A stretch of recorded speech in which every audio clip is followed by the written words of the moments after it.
Chag Sameach, Shalom from Jerusalem. Happy Jerusalem Day.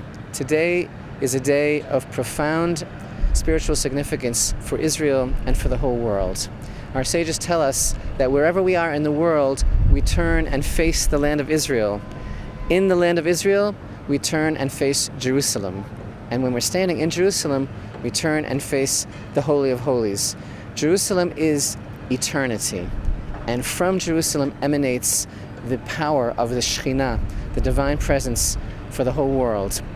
44 years ago, the forces of the IDF were victorious in restoring rights and morality and purpose to the world by liberating and unifying Jerusalem. Jerusalem, the capital of Israel, the eternal capital of the Jewish people that never was a capital for any other people in the world. And the whole concept of Jerusalem in the world is the foundation for holiness and the basis for everything that is right and good in the world. And therefore, Jerusalem Day is a day of such tremendous, profound spiritual meaning, not only for Israel, but for every person in the world who cherishes the Word of God and who cherishes the idea of humanity being created for the purpose of knowing who God is, because that knowledge flows from Jerusalem. All around us are the sounds of the city. Building is going on all around us. This is a fulfillment of all the prophecies in the Torah. The significance of Jerusalem Day this year is even greater than ever before, because once again there are the powers that be and voices that are attempting to drive a wedge between the Jewish people and Jerusalem, that are trying to undermine Jewish sovereignty and trying to raise doubts and questions as to whether or not the Jewish people really belong in Jerusalem. But I'm reminded of the verse that we read in the first book of Kings, where God tells us regarding Jerusalem, the city that I have chosen for myself to place my name there.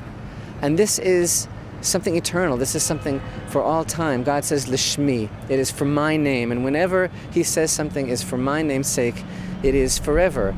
You know, President Obama is attempting to delegitimize Israeli presence in Jerusalem as well as other places. He's attempting to delegitimize our borders and to cast doubts and uncertainty as to the future of Israel in her own land. And you know, the sages of Israel tell us in the time of the Holy Temple, when the pilgrims would come, the vast numbers of Olei Regel would come up to Jerusalem to celebrate the holidays in the Holy Temple, how no snake or scorpion would ever harm anyone that came to Jerusalem. And the sages tell us that no person ever said to another, Jerusalem is too crowded for me to find lodging. Even though the whole nation of Israel, millions upon millions of people came, accompanied by others as well who wanted to partake of the experience of the Holy Temple. They all came and they found a place to stay in Jerusalem, and no one ever said, it's too crowded for me here, I can't be here. What is the real meaning of this teaching that there's no record of snakes and scorpions having bitten anyone or caused any damage in Jerusalem? Jerusalem is under a divine layer of protection. And it's not just talking about snakes and scorpions, it's talking about the snakes and scorpions of our generation. We know all too well who are the snakes and scorpions today that are trying to bite us, who are trying to make us to be afraid to be in our own city, and who are trying to tell us it's too narrow in Jerusalem. There isn't enough room for all of us to stay. Our sages saw all of this prophetically when they talked about the experience of the Holy Temple, which is Jerusalem. And look at the cranes moving all around us, the sounds of building, the train. Jerusalem is being prepared for a vast influx of her children coming home. Today, the message of Jerusalem Day, 44 years after the unification of the Holy City, rings louder and clearer than ever before. The Jewish people are home. As the verse tells us in the book of Psalms, it is God that builds up Jerusalem.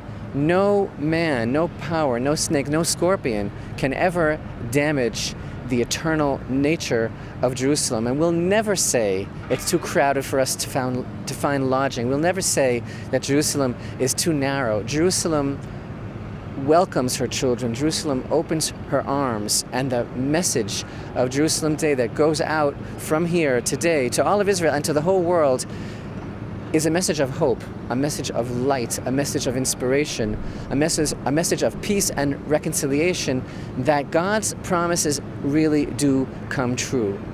Jerusalem welcomes all those who are willing to take a stand for what's right and are willing to stand up for the honor of Jerusalem, which is the honor of Israel, which is the honor of the God of Israel. Chag Sameach, happy Jerusalem Day.